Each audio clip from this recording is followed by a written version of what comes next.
Imagine you're shopping for a new bicycle. You see two options, one made in Canada for £500 and another, nearly identical, imported from the US for £400. Most would pick the cheaper American bike. This is the essence of international trade, consumers seeking the best value, driving competition and innovation. But what happens if the Canadian government imposes a 30% tariff on imported bikes? Suddenly, the American bike costs £520, making the Canadian bike the cheaper choice. The tariff, a tax on imports, shifts the market, favoring domestic products by making foreign goods more expensive. While intended to protect local industries, tariffs distort natural competition and limit consumer choice. This simple story of two bikes reveals how tariffs can change everyday decisions and ripple through the economy. Tariffs aren't just abstract policy, they affect the price of goods, the fate of local businesses, and even international relationships.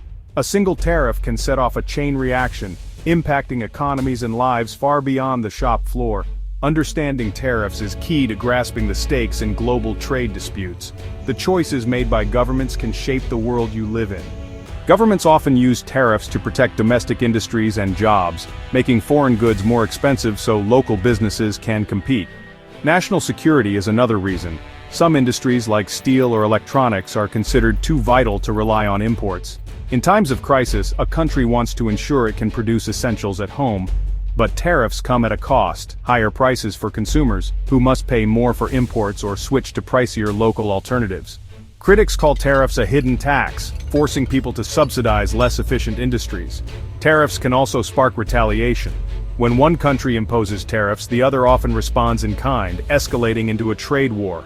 This tit-for-tat cycle disrupts supply chains, hurts exporters, and can cost jobs on both sides. The gamble is that protecting some jobs may endanger others, and the overall economy can suffer. Tariffs are a powerful tool, but they're risky, sometimes leaving everyone worse off. The challenge is balancing protection with the broader costs to society. In 2025, the US shocked the world by slapping a sweeping 35% tariff on nearly all Canadian imports. This wasn't just about steel or lumber, it hit cars, agriculture, and even maple syrup. The official reasons ranged from job protection to national security, but for Canada, it was an economic earthquake. The two economies are deeply linked, parts and products cross the border constantly. The sudden tariff threatened to sever these ties, throwing Canadian industries into chaos. The Canadian dollar wobbled, stock markets tumbled, and confusion reigned at border crossings. Businesses scrambled for answers. Were the tariffs immediate? Did they apply to goods already en route? For Canadians, it felt like a betrayal by their closest ally. The move risked unraveling a century of partnership, replacing trust with conflict. As the shock faded, one urgent question emerged: how should Canada respond to this economic assault? The path forward was anything but clear. Many Canadians demanded retaliation, tariffs to match the US blow for blow. But Deputy Prime Minister Mark Carney chose a different path: calm over chaos. Instead of threats, Canada issued a measured condemnation explaining how the tariffs hurt both countries. The government knew a trade war with a much larger economy would only deepen the pain for Canadians. Rather than escalate, they focused on de-escalation and reason, aiming to protect Canadian interests without self-inflicted harm. Behind the scenes, a team of economists and trade experts analyzed the US economy for points of leverage. Their mission crafted a response that was precise, not punitive. The goal wasn't to punish America, but to force a return to rational negotiation. Canada's strategy was to be the adult in the room, showing stability and discipline. This methodical approach became the foundation of Canada's defense in the 2025 trade crisis. Sometimes restraint is the most powerful response.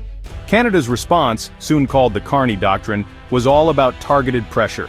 The team mapped US trade by political district, pinpointing products from regions represented by influential politicians. Tariffs landed on bourbon from Kentucky, dairy from Wisconsin, and oranges from Florida, items with political clout. The aim: create domestic pressure within the US to end the dispute. American business leaders, now facing lost markets, lobbied their own politicians to reverse course. The debate shifted from nationalism to local economic pain. Meanwhile, Canadian diplomats bypassed Washington, engaging directly with state and local leaders. They explained how deeply their economies were intertwined, emphasizing partnership over conflict. This dual approach, surgical tariffs and relentless diplomacy, put Canada in a position of unexpected strength. The Carney Doctrine became a new model for small countries facing big challenges. Precision, not escalation, was the key. The trade war's impact was immediate and personal. In Canada, small manufacturers lost U.S. customers overnight, forcing layoffs and threatening family businesses. The lumber industry in British Columbia slowed, rippling through entire communities. Government aid offered only temporary relief as uncertainty grew. In the U.S., Canada's targeted tariffs hit bourbon distilleries and dairy farms, leading to cancelled shifts and lost income. The very workers tariffs were meant to protect now felt the sting of retaliation. American consumers noticed higher prices on cars, lumber, and even maple syrup. These weren't life-changing costs, but they were a constant reminder of the conflict. The trade war was no longer just a headline, it was a reality at the checkout counter and the kitchen table. Both countries saw how quickly economic battles can disrupt daily life. The lesson: trade disputes aren't just about numbers, they're about people. Every tariff has a human cost. The pain was real, and it was shared. By year's end, Canada's patient, targeted strategy began to pay off. U.S. politicians, pressured by their own constituents, pushed for an end to the tariffs. The narrative shifted from protecting jobs to the self-inflicted harm of the trade war. Canada didn't just wait, they diversified, forging new trade deals with Europe and Asia. Canadian industries found new buyers, building resilience and reducing dependence on the U.S. Eventually, the U.S. signaled a willingness to negotiate. Talks were tense, but Canada entered from a position of strength. The agreement rolled back tariffs in exchange for minor concessions, ending the standoff. Canada emerged stronger, with a more diverse economy and global respect. The Carney Doctrine became a case study in modern diplomacy. Calm, precision, and patience can outmaneuver brute force. In a connected world, true strength lies in strategy, not size.